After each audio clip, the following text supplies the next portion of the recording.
going to be talking all about fashion, food, travel, beauty, skincare, and we are joined by Dr. Tabasum Mir. I don't think we've ever had a doctor in the house before. So you're a real life breathing doctor. Actually went to school, yes. The certificate and all. Yeah. And what are you a doctor in? Explain. I'm a dermatologist. I used to do a lot of surgical procedures and I stopped, but I do a lot of in-office, like fillers and Botox and peels and lasers, all of that. Do you look at people's faces and Yes, think, yes, yes. they need a little... So what do we need? It's probably, Actually, it's funny because I look at celebrities' faces and say, okay, you don't need that anymore. Who's messed themselves up? Like, who's done too much? Kylie Jenner's #1. Everyone talks about her. So what do you think that she's actually gotten done? With Kylie's really young though, and there's a lot that I think that she's had done at such a young age. Fillers, Botox, peels. She's had her hip and butt done for sure. Why do you say it's too young? She's still growing. I mean, a little lip filler is not that big of a deal because it goes away. What bothers me is when people say it's natural or they were born like that.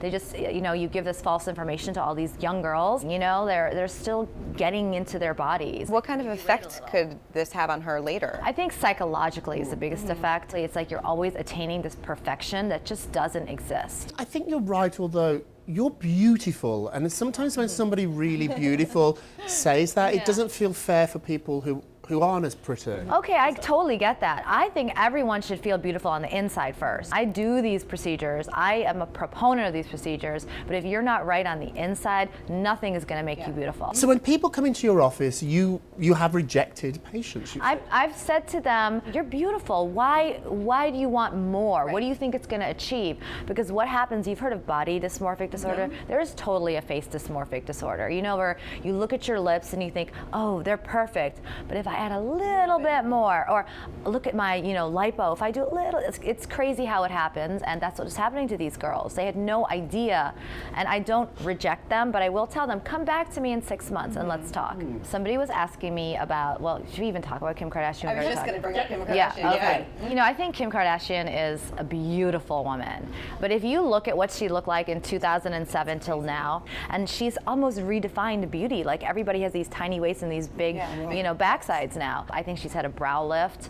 I think she's had hip implants. I think she's had butt implants. I think she's had everything. But she looks phenomenal. She looks fantastic. But everybody needs to understand it's not natural because everyone wants those tiny waists and the big backsides, and it's not from squats, everybody. No. Do you think Kim's going to go into hiding after the second baby? I will bet you $10 she will. Yes, absolutely. You are a font of information. Come back anytime. Thank you so much. Great having you. Great to be here.